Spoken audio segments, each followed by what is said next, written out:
A local organization is working to open doors for local youth by providing mentorship, education, and real-world experiences. We're here to share more on how they're building confidence and expanding horizons. Let's welcome Vince Dawkins, founder of Impact Charleston.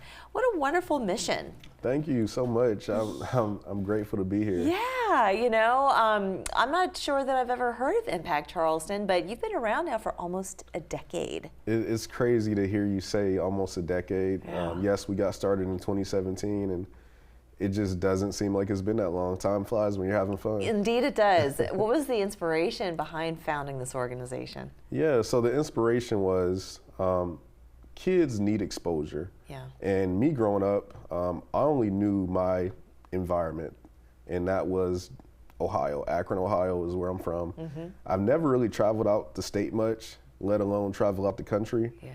But once I joined the military and I was exposed to new things, it shifted my mindset.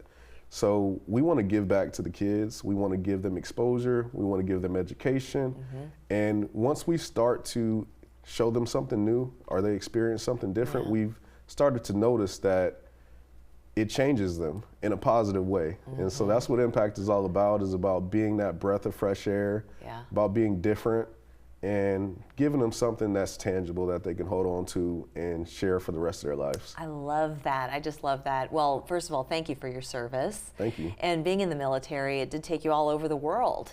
It did. So you spent some time in Japan. I lived in Japan for 2 years, Okinawa, Japan. Wow, what was that like? It was amazing. The food was great. Yes. I love sushi. But you wouldn't have known that unless you went there. Absolutely, Necessarily. because I don't think I've tried sushi until I went to Japan. Right, yeah. So, yeah. So it's stuff like that. So when you're talking about exposing and broadening the horizons of our youth here, what are some of the different aspects to life that you're exposing them to? Is it travel? Is it food? Is it education? What is it exactly? Everything, actually. So we focus on 4 core values throughout the year, and we do it quarterly. So one quarter we'll do health and wellness, another quarter we'll do culture and arts, then we'll do community service, and then we'll do financial literacy.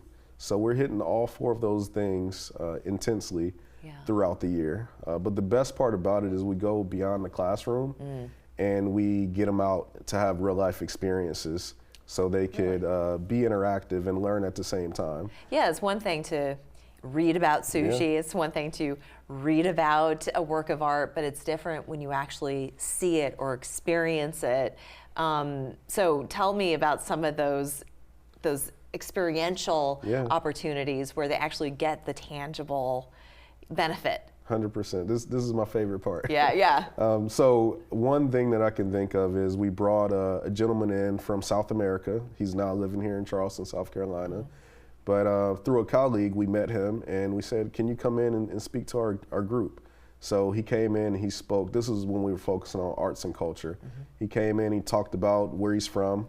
He talked about his customs and traditions, and we learned a lot from him. They had tons of questions. We were able to see everything. He brought in some tools and things that come kind of from native his from place. where, Exactly. where he's from. And the most important thing is he brought food from South America. Oh, so the kids wow. loved it, and they still talk about it to this day. So Is that right? we brought it to them. We weren't able to take them to South Africa, but we were able to bring him there to give us that exposure. Another thing that they really liked was when we took them to the Biltmore Estate.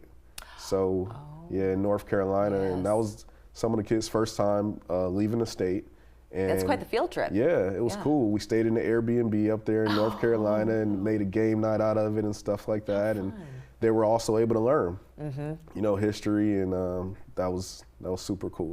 Yeah, do you find that a lot of youth, just kind of depending on where they were brought up, that they really don't get outside of that 10 square mile radius, and they really don't have any concept of what the world is like just beyond their city limits?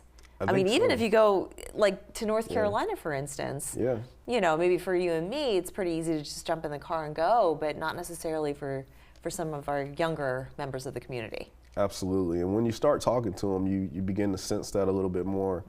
And, you know, there's some children that may have those resources just because of who their parents are, because, you know, how they were raised. But there's always going to be some kids that don't have that. And that's what we're here for, is to serve those kids and give them those experiences that they deserve. So what have been the changes that you've seen? So over the course of 9 years now, you've had some graduate out of the program. Yeah. So what have you experienced and how that impacted the trajectory of their life?